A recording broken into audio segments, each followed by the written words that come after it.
시흥 상가 분양계약 해제 소송, 수분양자 승소, 분양대금과 위약금까지 받아낸 사연. 안녕하세요. 오늘은 상가 분양을 받았는데 입주가 늦어져서 계약을 해지하고 돈을 돌려받은 사례를 소개해 드리려고 합니다. 부동산 분양 계약을 하실 때 꼭 알아두셔야 할 중요한 내용이니 끝까지 봐주세요.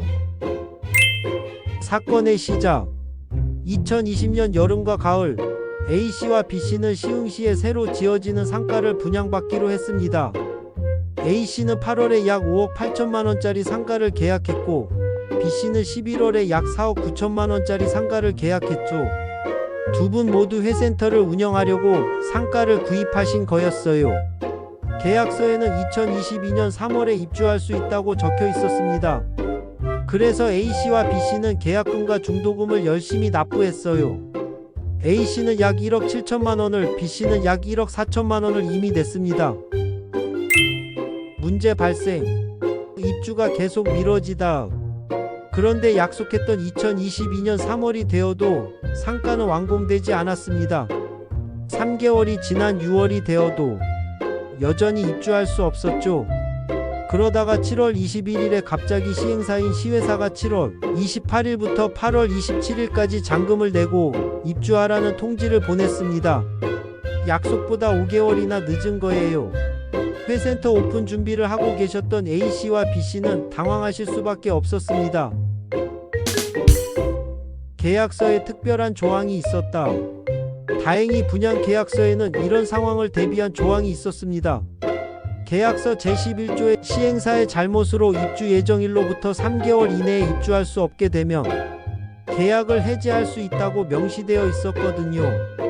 더 중요한 건 제12조에 이런 이유로 계약이 해제되면 총 분양 대금의 10%를 위약금으로 받는다는 내용도 있었습니다.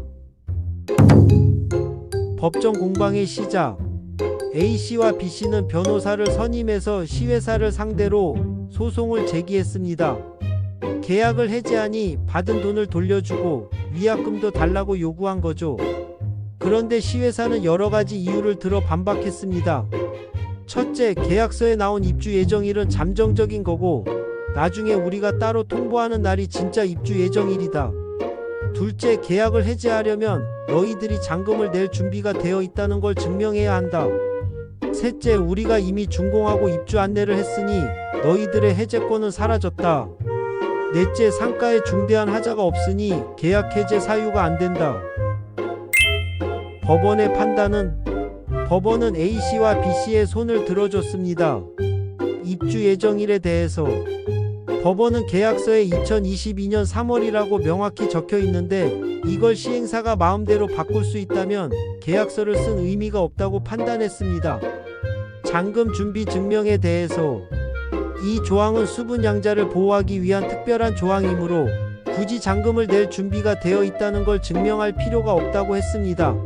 3개월의 유예 기간을 둔 것도 수분양자에게 유리한 조항이지 시행사에게 3개월을 더 주려는 게 아니라는 거죠. 해제권 소멸 주장에 대해서 이미 약정해제 사유가 발생한 이상 나중에 준공했다고 해서 해제권이 사라지는 게 아니다라고 명확히 했습니다. 최종 판결 내용. 2024년 4월 24일 법원은 다음과 같이 판결했습니다. A씨가 받을 금액 총 2억 3,571만원, 이미 낸 돈 1억 7,678만원, 위약금 5,892만원. B씨가 받을 금액 총 1억 8,913만원, 이미 낸 돈 1억 3,939만원, 위약금 4,973만원. 그리고 시회사는 2023년 1월 3일부터 이 돈을 다 갚을 때까지 연 12%의 지연이자도 추가로 내야 합니다. 소송 비용은 어떻게? 판결문의 소송 비용은 피고가 부담한다고 명시되어 있습니다. 이는 패소한 시회사가 소송에 들어간 모든 비용을 부담해야 한다는 뜻입니다. 여기에는 법원에 내는 인지대, 송달료뿐만 아니라 A씨와 B씨가 선임한 변호사 비용 중 법원이 인정하는 금액도 포함됩니다.